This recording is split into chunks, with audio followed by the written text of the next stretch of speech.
Welcome to Listen by Gene Ginsberg. This audio experience and podcast is all about social media, digital marketing, entrepreneurship, and interviews with top entrepreneurs in the digital and social space. I am your host, Gene Ginsberg, digital marketing expert, #1 best-selling author, and award-winning entrepreneur. I will be sharing with you strategies, tips, and tactics on how to grow your business and your social media following. Thanks for listening. Hey everyone, Gene Ginsberg here. Welcome to another episode of Listen by Gene Ginsberg. Super excited to be here, and I have a very special guest, Nathan Hirsch. How are you? I am great. How are you? I am doing excellent. I am very excited that you're here. And first question I always ask to kind of set the stage, get some context, is tell us about your background. Yeah, I'm a longtime entrepreneur. I started selling textbooks out of my college dorm room when I was 20. And that led me down the path of selling books on Amazon, but then eventually trying to sell other products on Amazon, which through a lot of trial and error, I found that I was having a lot of success with baby products. If you can imagine me as a 20-year-old entrepreneur selling baby products on Amazon, that was me. And we scaled this business. We sold over $20 million.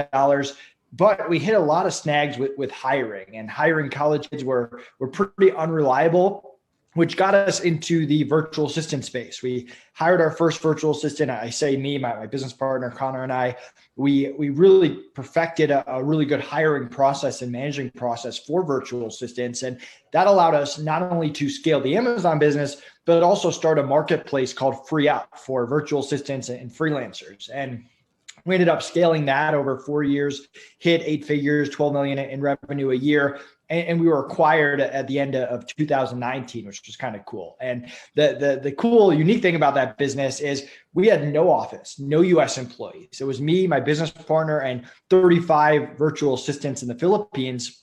And so we were acquired from there. And now we run a company called Outsource School, where we teach people our systems, our processes for hiring great virtual assistants. We also partner and invest in different companies where we come in and help build up their teams, their systems, their processes, and help them grow. Wow, that's very cool. And I'm sure it's probably been a big change for you because of COVID, and everybody's now looking to outsource because people can't go into the office and businesses want to communicate with their audiences online. So are you seeing that as a big increase in revenue for your business now? Yeah, a few thoughts on that. I mean, first of all, I think the world was going more remote anyway. More and more people were using virtual assistants and freelancers before this. Second, we sold our company right before the pandemic. So everything that we're doing now is new. We didn't launch Outsource School until March. And so we don't really have anything to compare it to. We don't have last year's numbers or anything like that. But I do think that it's a great industry to be in, and that people are only going to become more and more interested in hiring virtual assistants. Right, absolutely. So what kind of business do you typically work with as part of Outsource School? So the cool thing about Outsource School is it applies to almost every single business out there. I know the big thing now is niching down, but I mean, we have marketing agencies, we have e-commerce sellers, we have real estate agents. We have a guy in there who runs a photo booth company, and he hires virtual assistants for social media. So really every single business, even more so with COVID, can use virtual assistants. And we're kind of seeing that with a very diverse membership across the board. And maybe just our audience is kind of aware. Can you share a little bit more about Outsource School and what that entails, and how do what does that exactly mean, and what do you teach the people who your clients that actually take Outsource School and as a member? So we make everything step by step, from interviewing to onboarding to training to managing. You get everything from our exact interview questions, onboarding questions, to our meeting templates, daily check-ins, firing checklists. All that stuff is ready to go. And we also release a new training every month on how to hire for a specific skill set. So for example, lead generation or bookkeeping or sales, you can still use the same fundamentals, but hiring them and managing them is very, very different. So we teach people our exact playbooks and formulas for that. They also get a community where people can ask questions, and we're there to help and support them and do live coaching calls. So it's really a membership where people get to learn from us and get our support along the way. Right. And what is the biggest challenge that you're typically seeing when somebody becomes a member of Outsource School? Is it just like they don't have any experience hiring, so they have no idea what they're doing? Yeah, I kind of break it down. That's a good question. I kind of break it down to three stages. You have the people that have never hired a VA before, and I was there too. And I know that it could be very, very overwhelming. So we kind of start from the basics and get the first task off their plate, and really focus on the fundamentals. Then you get people who have hired virtual assistants. They might have gotten lucky here or there, but overall they've made some bad hires. They've gotten frustrated, and we kind of figure out where they've gone wrong and focus on correcting those parts of it before doing kind of a deep dive and increasing their hires. And then you got people that we have 8-figure entrepreneurs in there that hire lots of VAs that just want to take our systems, our processes, and add them on top of what they're already doing. So I kind of break it down into all three, and we're able to help all three of them. And do you help them find the actual VAs, or like recommend agencies in the Philippines or somewhere else, or you just teach them how to hire? We're just providing the systems and processes. We don't own FreeUp anymore. That was our marketplace for VAs and freelancers. We have a great relationship with the new owners of FreeUp. We personally hire from FreeUp. So we refer people to FreeUp only because we practice what we preach. We want to refer people to what we actually use, but people don't have to use FreeUp. There's no shortages of places out there, Upwork, onlinejobs.ph. They can go to them, and our systems and processes work anywhere. And that's kind of our mentality is there's no shortages of places to find the VAs, but you need the systems and processes if you want to find the good ones. Yeah, so I remember when I first hired my virtual assistant, probably five years ago or so. I definitely remember it was, like it's one of those steps that you just have to take, and it's like it's a little bit unsettling in the beginning, but then like once you do it, you're like, oh, this is great. Like, why didn't I think of this before? But I think it's just that taking that first step is, I don't know, for me it was kind of a challenge. Yeah. Yeah, I think there's a certain sense of trusting other people that a lot of entrepreneurs need to get over. Right.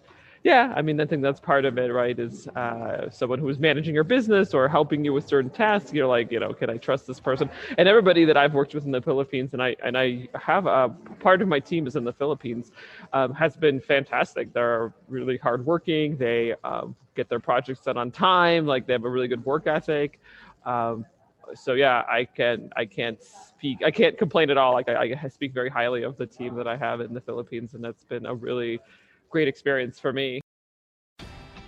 This podcast is brought to you by the Digital Marketing Method monthly group coaching program, your methodology for growing your business and your social media following. Join me and my group of supportive entrepreneurs and learn how you can grow your business and your social media following, where we cover topics such as Instagram, Facebook, YouTube, email marketing, and so much more. Go to dmgroup.online, dmgroup.online. So tell me about some of the challenges that you've experienced over the last year. I know that we've, since this COVID thing came about, how are things changed? I know you said that you've only started this business, about a year ago. So how are things changed at the same time, but how has the industry changed also? Yeah, I mean, personally, and I guess for my businesses, not much has changed. I mean, I've been working remote for 8+ years now. I have no plans of ever getting an office. So that part of it, I mean, I've been working from home for as long as I can remember. So, I mean, none of that really changed. And I'm in a unique position where coming off a sale this year was a lot of trial and error and seeing what works. And just because you sell a company doesn't mean every idea you come up with going forward is going to be a good one. And when we launched Outsource School, we didn't know if people would like it or hate it. And we've been very humbled by the response from it. So I'm probably not the best person to ask. I didn't have to make any huge pivots. I didn't have to start from scratch or scrap a part of my business or anything like that. But I mean, talking to other entrepreneurs, it seems like everyone has just been affected very, very differently, whether you had an office and need to go remote for the first time, or some people it increased sales, some people it decreased sales. And we've kind of just been connecting with other entrepreneurs and seeing how we can help it and support them, because we're fortunate enough that it hasn't really had an effect on our life or our business. Well, that's great to hear. But yeah, also, I'm sure you work with a lot of businesses as well. So just curious to know what has been your experience with your clients when it comes to Outsource School, and how have things changed for them, or the challenges that they're seeing since COVID? Yeah, I mean, I think a lot more people are open to hiring VAs. I mean, we're not going into their businesses and consulting or building their teams for them or anything like that. It's very much information and trainings, and we're there to support them and answer their questions. But we also don't know if necessarily if people are having good months or bad months outside of what they tell us. So, I mean, I think the overall interest in hiring VAs has gone up. I think people see it as the solution, whereas a lot of entrepreneurs in 2019 or before were very hesitant to it. They said, hey, we only want to hire US employees. We would never hire a virtual assistant. We never trust a VA with our bookkeeping or stuff like that. And I think a lot of people have changed their mentality in 2020 and beyond. Right, absolutely. I think that's a different mindset shift that we're experiencing, and I definitely am seeing that as well. So one of the questions I typically ask is, our audiences are typically entrepreneurs, small businesses, and someone who is an expert at outsourcing or hiring. What is an actionable item that you can provide some advice or recommendations today that our audiences can take back into their business when it comes to your area of expertise? It's funny. I think a lot of people just struggle with setting a hiring budget. We have a free tool. If people go to outsourceschool.com/VA calculator, that's really step one is figure out how many virtual assistants can you afford. Doesn't mean you have to hire them, but you at least need to know that. And I think a lot of people, they'll either hire too many people they can't afford, or they won't hire because they don't think they can afford it, even though they can. So I think understanding your hiring budget is step one. And once you know, hey, I can hire 2 full-time VAs or 1 part-time VA or whatever it is, then you can look at your tasks and say, okay, I can afford this. Here are the tasks I shouldn't be doing. And start at the top, focus on one easy task that you can teach someone else. And once you get that off your plate, focus on the next one and the next one. But you can't do any of that unless you understand your budget. Yeah, that's a very good point. Is I think a lot of times, like I talk to entrepreneurs, I work with a lot of entrepreneurs as well, and it's like, oh, I can't afford that, or it's like, but have you looked at your numbers? Have you looked at your finances? Maybe, maybe you can't afford that. It's like before Right. you speak, say no. Maybe it's a matter of just reviewing your numbers. So yeah, I can totally understand that. And one of the things that like I said, I've hired VAs in the past and have been great. And one of the things that have been really helpful for me, just kind of from my own experience, is standard operating procedures. So training new virtual assistants by having some sort of procedure where I have like videos and checklists and they can go to the repository at the standard operating procedure and review anything that we've done, so that it's a pretty easy training process. So that's been really helpful for me. I don't know what your thoughts are on that.